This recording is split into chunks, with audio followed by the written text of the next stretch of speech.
Olá pessoal! Afinal, por que eu lancei o meu canal bem na quarentena, né? Porque já que a gente está dentro de casa, fica muito tempo ocioso, sem ter o que fazer? Não é o meu caso. Eu sou da turminha que tem 2 trabalhos, mais um voluntariado, uma nenê de 2 anos, sistema de revezamento com o marido, e aí o grupinho do condomínio também na pressão para deixar o jardim em ordem, já que a gente está na quarentena, preso dentro de casa, não tem mais nada para fazer. Enfim, eu sou dessa turma. Eu lancei o canal por 2 motivos bastante importantes. O primeiro está relacionado com a minha transição de carreira. Isso já estava mapeado desde lá de trás, quando eu fiz o coaching, que seria uma das formas de divulgação minha, um pouquinho da minha história, para que eu pudesse ajudar ainda mais pessoas. Até foi bem bacana que no começo da divulgação dos meus vídeos, os primeiros vídeos, eu recebi uma mensagem de uma amiga muito querida, que se recordou na época que nós trabalhávamos juntas. Ela falou, poxa, isso que nós trabalhamos juntas foi entre 2007 e 2011, ou seja, cerca de 10 a 15 anos atrás. Ela se recordou, falou, poxa, ela lembro que você já falava que queria trabalhar mais diretamente com as pessoas, gostaria de impactar mais na vida das pessoas. Enfim, eu lembro dessa época.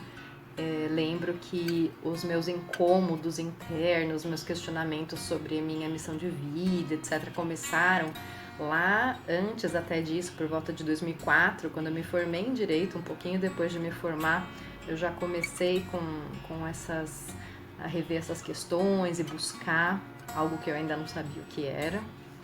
E outro motivo bastante importante desse meu canal foi a questão da conexão que eu fiz da quarentena, da questão do isolamento, com a minha síndrome do pânico, quando eu tive pânico lá atrás, que foi numa situação de mudança também. Não foi brusca, mas foi uma mudança. E eu pensei, poxa vida, eu tive o pior quadro de pânico, isso foi em 2013, quando eu me mudei de cidade com meu marido.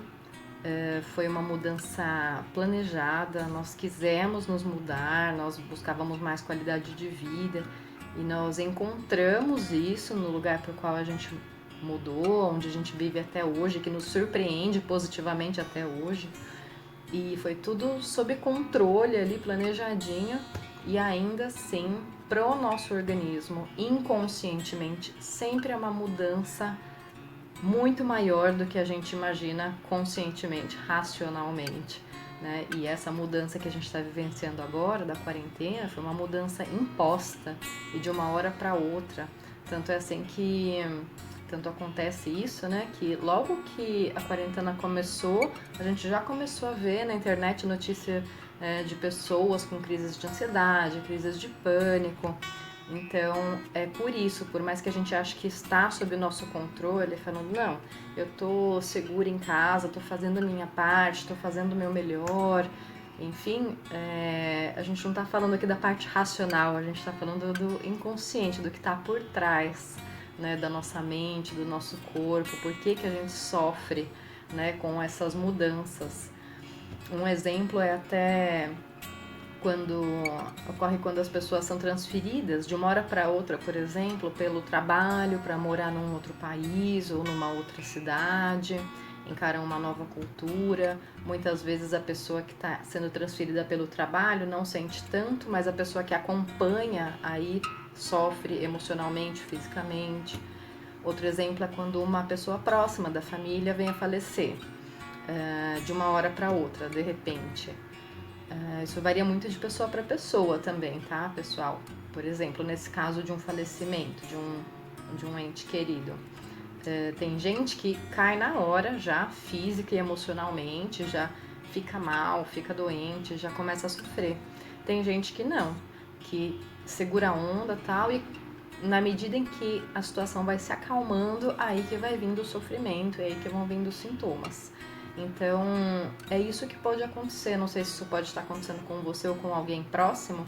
Tem gente que sofre, tem um sofrimento mais relacionado à ansiedade, sofre mais por antecipação, ou seja, logo que começou, já começou a ter a quarentena, já começou a ter sintomas, ou que está em sofrimento por ansiedade do que está por vir, que ninguém sabe quando e como vai vir, como que vai ser a nova rotina, como vai ser o trabalho, se eu vou me manter no trabalho ou não, enfim.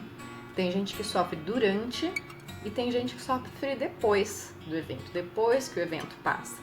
Porque quando a gente está vivenciando aquela mudança, aquele estresse, o organismo às vezes segura a barra. E que foi o que aconteceu comigo na minha mudança de cidade. Tava tudo sob controle, racionalmente falando.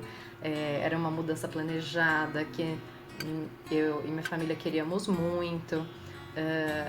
E gostamos do que encontramos na nova cidade. Tava tudo muito perfeito e calculado.